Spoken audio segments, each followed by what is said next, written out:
Je m'appelle Lisa, je travaille ici au Carrefour des Patrimoines à Campan. C'est un musée qui raconte un petit peu l'histoire de la vallée, qui a connu son âge d'or autour du 19e siècle. Et ce musée a été monté par une association. Donc l'association existe depuis 1999, mais le musée a vraiment pris forme autour de 2013. On a récupéré ce local communal qu'on a réaménagé, dans lequel on a installé tous ces objets en rapport avec la vie de la vallée autrefois. Donc ces objets sont des dons. On a beaucoup d'objets en rapport avec la laine, le bois, le beurre, qui était vraiment la production principale de Campan. Et voilà, depuis 2013, donc on est ouvert au public toute l'année.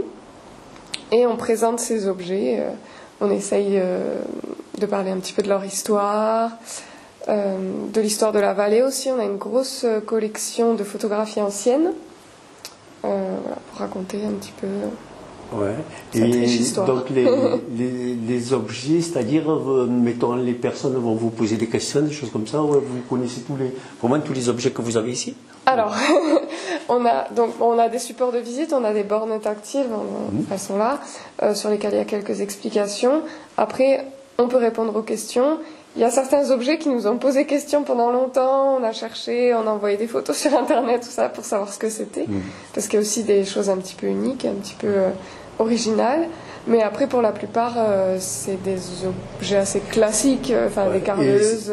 Et qui datent de quelle année à peu près? Alors ça, c'est difficile. Les plus anciens. Alors, par exemple, ce métier à tisser, en fait, on a eu la chance de le récupérer entier. Donc on a fait intervenir une autre association qui l'a remonté pour nous. Et la personne qui l'a remonté, c'était un tisserand de père en fils. Il nous disait, oulala, ça a au moins 3 siècles. Ouais. Au moins 3 siècles. Donc vous vous rendez compte, ça se base, on n'est pas sûr à 100%, mais il y a des objets effectivement qui sont assez anciens. Ouais. Après, la plupart, c'est 19e, 20e siècle. D'accord. En plus, c'est des objets en bois. Et sinon, dans les Hautes-Pyrénées, vous êtes les seuls à avoir monté un musée de ce style ou non? Non. Il y a la collection du château fort pyrénéen de Lourdes, qui est assez similaire. Il y a le musée des arts et traditions populaires à Bagnères, qui est une collection similaire aussi. Il y en a d'autres. À l'Espone aussi, il y a quelque chose qui s'est monté un petit peu dans ce style-là. Après, nous, c'est associatif, donc ce sont que des dons. Ouais. Donc au final, c'est un peu une accumulation hasardeuse. Il y a des choses qui nous manquent, qu'on aimerait avoir, mais on attend qu'on nous les donne. Ouais, il y a des choses qu'on a en double, en triple, en quadruple, on ne sait plus trop quoi en faire. Et sinon, c'est-à-dire certains objets ont été rénovés ou pas du tout? Rénover, oui. On a de la chance dans l'association. On a des personnes qui savent tout faire. Ouais. On a des charpentiers, des menuisiers. Donc, par exemple, pour le métier à tisser, il y a certaines parties qui ont été refaites à l'identique parce qu'on ne pouvait pas utiliser les parties d'origine. C'était trop, ça les aurait trop abîmés. Après, on les traite aussi, les objets, pour qui durent le plus longtemps possible. Mais on les dénature pas non plus. Bien sûr. On essaye de faire en sorte de garder l'authenticité des choses. Et sinon, qu'est-ce que vous avez comme touriste ici alors? De tout. De tout. Au départ, c'était beaucoup des personnes âgées ou des personnes qui étaient vraiment intéressées dans le patrimoine.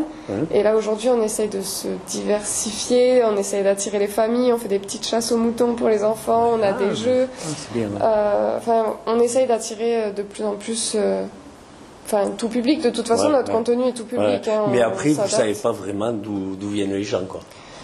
Alors, pour ce qui est des touristes, c'est beaucoup la côte atlantique. Vous ne posez pas la question, non? Non, pas forcément. Ça dépend, dans la conversation, oui. Sinon, non. Les touristes, c'est beaucoup la côte atlantique parce que, historiquement, entre guillemets, les personnes venaient beaucoup dans les Pyrénées, toutes les personnes qui viennent de cet endroit-là de France. Mais après, on a de tout. On a de tout.